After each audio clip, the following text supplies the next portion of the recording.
what I did is I looked at, I just asked myself, is this, which is definitely an issue, is this translating into a very different pattern of assimilation than in the past? Because for me that was key. If that was the case, then clearly we have a problem. And yet, it's just not true. It's not happening. You may think it's happening because, of course, if you go past a certain neighborhood where there happen to be a number of first-generation immigrants, then clearly that's going to be the effect. But I looked at what was happening in the early part of the 20th century, and even in the 19th century, and it was exactly the same. In the 19th century, you had these German neighborhoods in the Midwest. They printed their newspapers in German. They spoke to themselves in German, among themselves in German. They spoke to their children in German.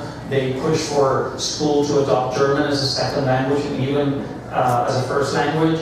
The same happened with Italians. Italians had these Italian communities in the early part of the 20th century. They printed their newspapers. I read newspapers from the 1920s and 1930s, and what they were saying about Italian communities is so much like what is said about, say, Spanish-speaking communities today. This sense of pockets, little islands, kind of spread out throughout the country that made it impossible for the melting pot to continue. And yet, by the second generation, that was gone.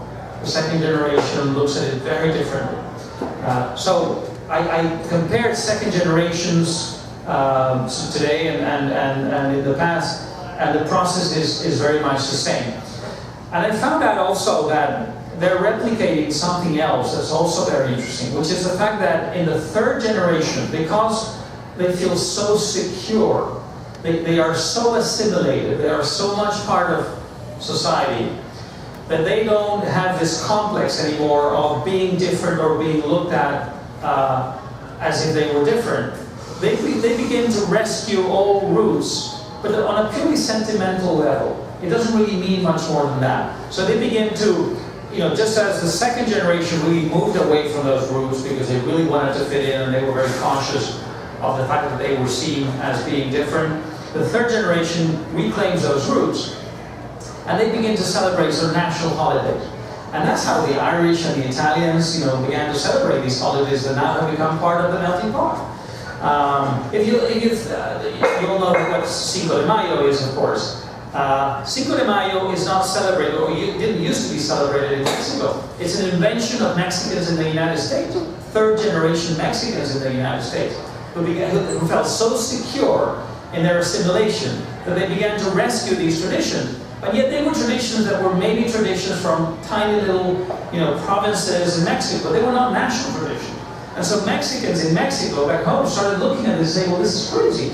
Mexicans who migrated from Mexico to the United States have turned Cinco de Mayo into this huge national celebration that we don't even celebrate here at home. So they began to celebrate Cinco de Mayo just because it was embarrassing for them. So that's just one little instance of how these are expressions of the melting pot. The melting pot was always about that. It was not about renouncing roots, it was about assimilating, and once you were assimilated into US society, reclaiming those roots, so that the US really looked like a microcosm of the world. Which is why people who have written about this extensively make a point that I think is very important. Unlike many other countries in the world, the US nation is really not based on blood, it's based on credo. It's a set of values and a set of ideas, open enough and flexible enough that almost everybody fits in there. So that's why assimilation has been always much more profound in this country than it has in some European countries, where the idea of nationhood was very much based on blood rather than credo. And so it was much harder for people to fit in.